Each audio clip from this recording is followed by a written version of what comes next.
Why does everyone remember Sky High? This 2005 Disney Channel original superhero movie seems like it's trapped in people's brains. Anytime a superhero so much as goes within 100 feet of a public school, you'll have some person yelling, "Oh, it's just like Sky High! That movie's so underrated!" But I don't remember Sky High, and this is my secret. I didn't watch any Disney Channel movies growing up. So I decided, what the heck, I have nothing better to do. Let's watch a movie that's nearly 20 years old. Also, I just realized that 2005 is almost 20 years ago. I hate that. I hate that with all of my being. Now, for some context, Sky High came out before the Marvel Cinematic Universe really hit its stride. It came out 2 years pre-Iron Man, and while there were still a lot of good superhero movies coming out, none of them I would really consider to be mainstream. But I'm really surprised that I never watched this as a kid, because I love superheroes. Growing up, I was watching X-Men Evolution, Teen Titans, the Justice League animated series. I could not stop. And the idea of a bunch of kids going to school to become superheroes was right up Kid Moop's alley. What the heck? How did I miss this? The movie starts with our main character narrating over a comic book, saying that in this world, chock full of superheroes, two of them stand at the very top, the Commander and Jetstream. The Commander has super strength, Jetstream can fly super fast, which, by the way, I just need to say, lame superpower. Oh no, bad guys, I'm in danger. Oh, let me activate my power. Stop! No shooting! While Jetstream and Commander are the greatest superheroes by day, by night they're the Strongholds, our main character's parents. This is Will, our main character, and he's struggling with the massive expectations of being the only child of the world's two greatest superheroes. And to make things worse, he doesn't have superpowers, and because of that, he sucks and he should feel bad. Today is Will's first day of school at the titular Sky High, the world's premier and only high school for superheroes. The same academy that his parents went to. Everyone at school already knows who his parents are, so I guess just ignore the fact that they're supposed to have secret identities or whatever. And that's only adding to the huge amount of expectations he has. Now, Sky High being the title of the movie, they obviously want to build up this school to be this amazing and magical Hogwarts-esque place that you want to go to. So while all the freshmen are walking around on their first day, everyone is showing off their cool powers. Turns out the entire cheerleading squad is just one girl and her clone. Even the bully has super speed and stretchy powers.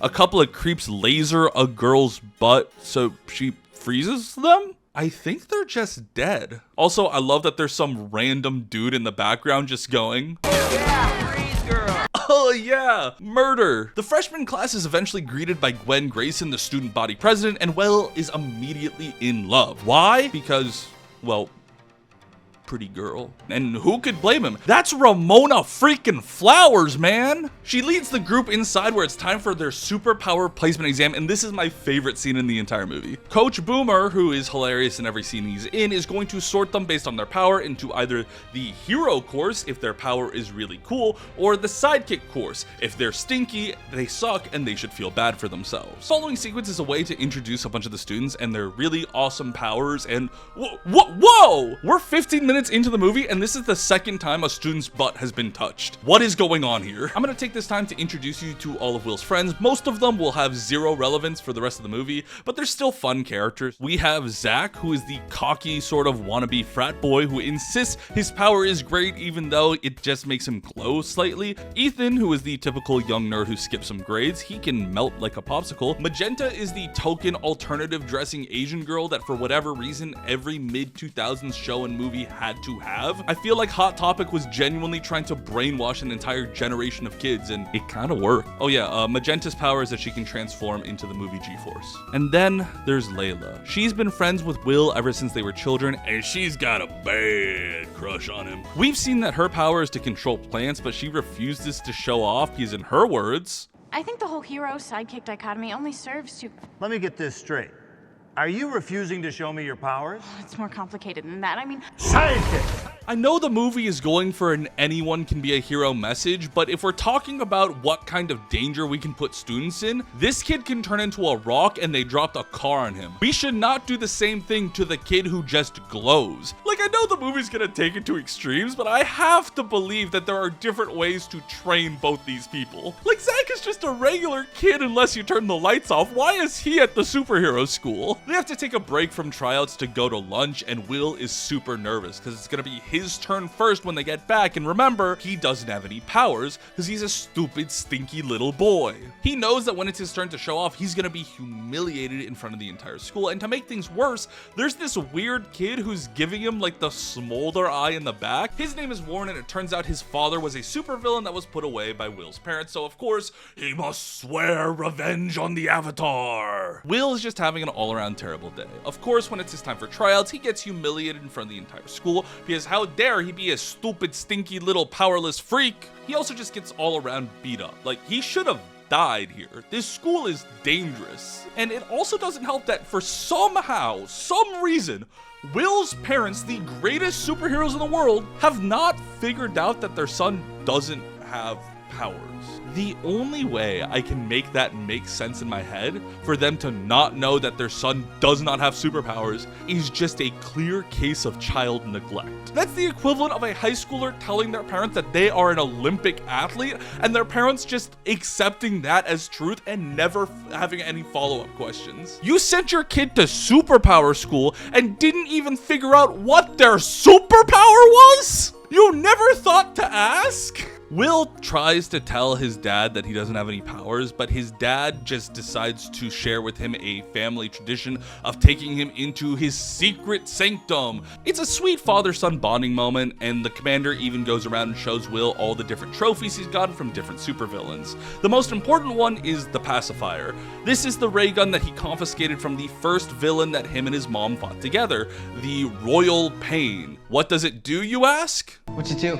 No idea. Overall, Will can't bring himself to drop the truth bomb that is, I'm a stupid, stinky little powerless boy, and instead, it's time for some good old-fashioned Disney Channel teen angst. Layla sees that Will is really stressing out about all these expectations and the fact that he is going to superhero school with 0 powers, and she tells him that, hey, you're like so cool and everything, don't worry about it. Will is also confused because he's like, Layla, you are really powerful, you have this crazy cool ability, why would you ever choose to be a sidekick like me? To which Layla just replies, Because I think the whole thing is stupid.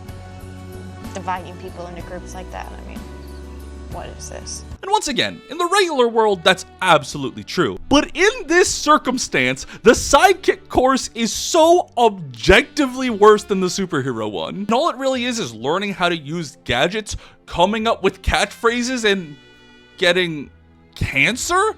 I'm sorry, did you just kill those kids? Why does anyone send their children here? Because I'm just pointing out, we get to see the 2 creeps from earlier again. They're still frozen. No one has helped them. There's also this entire scene where the sidekicks are learning how to do quick costume changes, and that's a cute, funny idea. But while the camera is positioned so obviously we can't see the students change, all their classmates 100% can see them undress. That's not okay. They're 14. As the school year goes on, Will's dad slowly begins to catch on to the fact that all of Will's friends are stupid, stinky sidekicks, and Will eventually confronts his dad. Hey dad, would you still love me if I was a sidekick? Because I am. And his dad does not take that well. He goes through denial, bargaining, he starts smashing phones, and we learn that he has an entire drawer because he does that often. And Will gets to have this whole Pretty Woman moment confronting his father of being like, hey dad, you know what? I'm not gonna be you, I'm a sidekick. My friends are sidekicks. I like my friends and I like being a sidekick, and if you can't love me for that, I don't need you. Mic drop. Boom! It's genuinely just a really sweet scene. You can see that all of his sidekick friends really didn't expect him to stand up for them, especially being the child of the most powerful heroes in the world. And his parents even come around to it. They realize they still love him no matter what, even if he'll never be like them. But we will be the Stronghold 3, the greatest family the world has ever known. You're right. You're right, and he can always go into real estate. But No, he can't. I'm sorry, this is sidetracked, but it's established that you two have regular jobs as real estate agents. How are you qualified for that? They don't teach math or English at Sky High. How are they supposed to get real world jobs? Okay, but enough of applying real world logic to a Disney Channel original movie. As a first-time viewer of Sky High, I was genuinely surprised that they went this route. I very much expected Will to secretly be the most powerful person in the world and just no one knows how cool he is and he's such a Mary Sue and he can do no wrong. But giving him no powers and then still having him stand up for what's right and defending people to the most powerful people in the world makes it a super interesting story. And watching Will stand up to the super-powered bullies for the powerless bus driver really endears him to me as a character. Having Will be unexceptional in a world of exceptional people and still choosing to do the right thing makes him really awesome. I love that. It's cool. So what if we ruined that entire concept? In the next scene, because the bullies have started to target Will, they trip him and he ends up spilling food on War and Peace. I'm sorry, it's War and Peace. War and Peace. I just got that. So they trip Will and he spills food on War and Peace, the bad boy from earlier, and they start getting into an entire fight in the lunchroom. Also, it's a room full of superheroes. Is no one gonna stand up for the powerless Stinky sidekick against Fire Fist Ace over here? They have this whole chase scene through the entire cafeteria where Will is crawling under the tables and Warren is destroying every single piece of property he can until he threatens all of Will's friends. Leave them alone! Will has super strength. He's actually super special, and anyone who doesn't have powers should feel bad. Will's super excited to go home. He just wants to tell his parents, "Psych! I'm not a powerless, stinky loser. I'm a big, strong boy." But they're more upset that he got in a fight and got detention. Like, I understand that that's bad, but cut the kid some slack. He's been struggling with this secret that he has no powers his entire life, and now that's resolved. He's just excited to share that with you, not to mention he only used his powers in self-defense. But no, the parents are still upset. Well, the mom is, the dad is super psyched. He even buys him an Xbox. The dad is genuinely so goofy. I love him.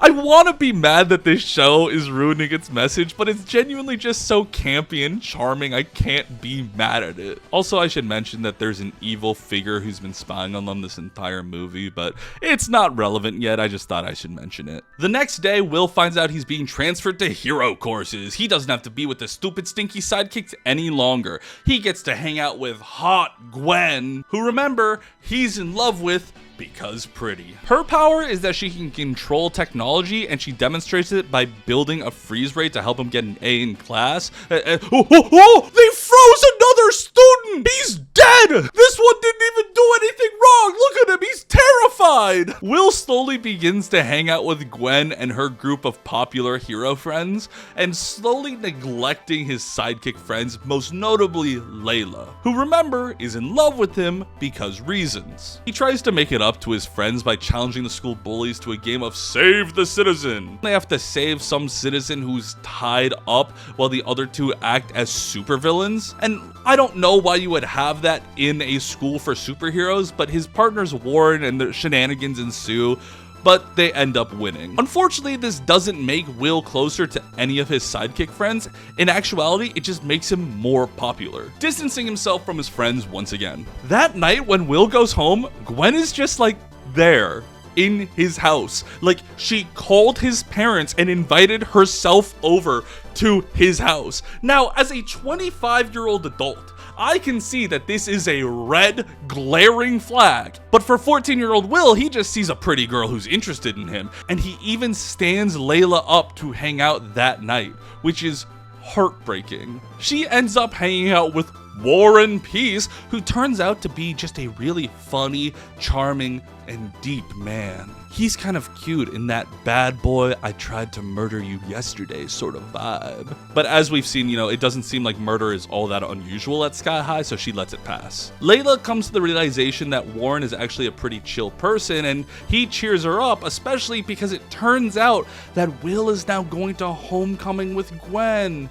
Oh no. When Layla finds out, she panics and comes up with the lie that actually Warren asked her to homecoming yesterday, so she doesn't even need Will's broke ass. Will is understandably concerned. He's like, Layla, didn't Warren try to kill you just a couple days ago? And Layla says, yeah, but at least he didn't stand me up for Chinese food yesterday. I understand that Will is a jerk here, but that's not the same thing. You can't act like trying to kill you and forgetting that you guys were supposed to hang out are of equal levels of jerk. What comes next is probably one of my favorite friendship dynamics in any sort of media, where you have the lone wolf Warren and then the pack of idiots led by Layla who say, too bad, you're our friend now. You don't have a choice in the matter. While all of them become a little bit closer, Will is growing closer with his new group of cool friends like Gwen. He's spending time with her, and they even throw a party at his house. But it's too noisy, and Gwen just goes, oh, it's so loud. If only there was someplace private we could make out.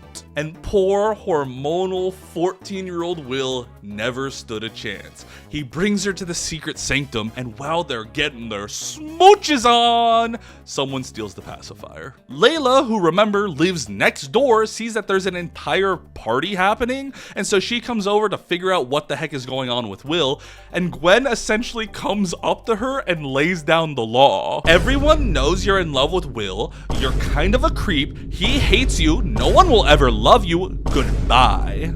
Will sees this and he suddenly realizes how much of a jerk he's been. He tells Gwen that we're not going to homecoming, and girl, you're dumped. And you know what? She takes that very well. Whoa, let's get something straight, okay? You do not dump me.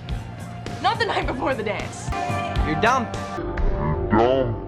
You know what? I like Will again. He earned that back. Will is once again inflicted with another case of Disney Channel original teen angst. So naturally, he doesn't want to go to homecoming, even though his parents are like guests of honor at the dance, and his dad was genuinely really excited to go to homecoming. We promised Gwen we'd go to the dance. And when a stronghold makes a promise, son, that promise is kept. I promise you, Dad, I'm not going. Oh, the perfect comeback! The next night, it's homecoming. Time for all of these superheroes to be completely socially awkward. Hey, you wanna dance? No. Me neither. Anyway, Will is staying at home from homecoming, and he realizes that the pacifier is gone. He puts two and two together and realizes that Gwen and all of her friends are villains. And instead of using his cell phone to call any of his friends, or his parents, who remember are guests of honor at the dance, or even any of his teachers, he decides to go there himself.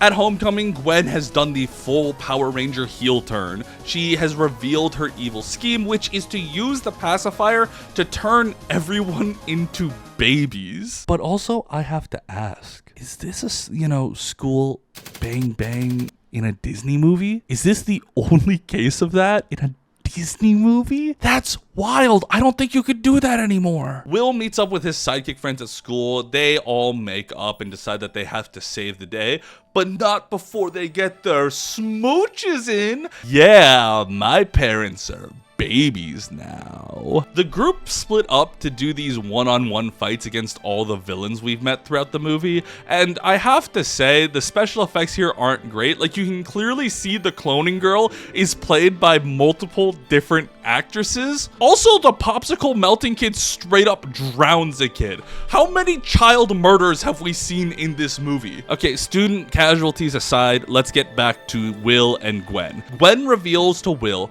that her plan is to turn everyone into babies so she can raise them herself in a supervillain academy. She also reveals that Royal Pain, the villain her parents fought all those years ago, is her, and that in the fight she turned herself into a baby. She grew up dreaming of the day she'd get revenge. And while she's monologuing, Will is standing there, and all he can really think about is like, wait, you're a 50-year-old woman. I'm 14. You made out with me. That's straight up predatory. Up next is the typical superhero conclusion. Everyone is fighting their villains in these major action sequences. It turns out Will can fly, and he saves the day because Will is so cool and he's so powerful. Once again, I have to mention, making Will literally the most powerful human alive really cheapens the message this movie was going for, because in the conclusion, all the superhero people are like, you know what?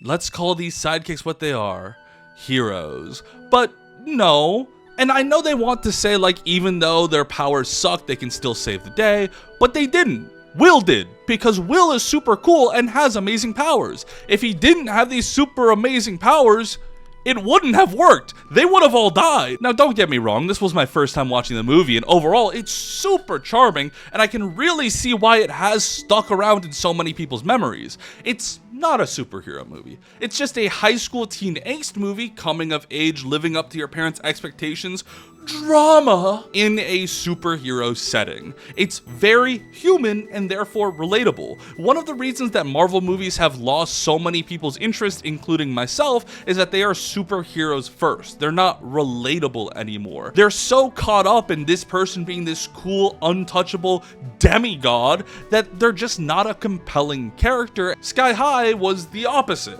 Or at least it was for 60% of the movie, until it became a very generic hero flick by the end of it. I feel like the writers were really pressured into giving it this generic superhero ending, and that sucks, because I really did like this movie. It just kept it from being a 9 out of 10 movie, which is still a lot by Disney Channel original standards. I can see why this movie is so beloved for so many people. It's charming and it holds up extremely well. It's just, all I can think about is what it could have been. But anyways, that's all I have for you all today. I just watched this movie and I really wanted to talk about it. Let me know what other Disney Channel original movies I should watch, because like I said, I really haven't seen many. Other than that though, have a damn nice rest of y'all's day.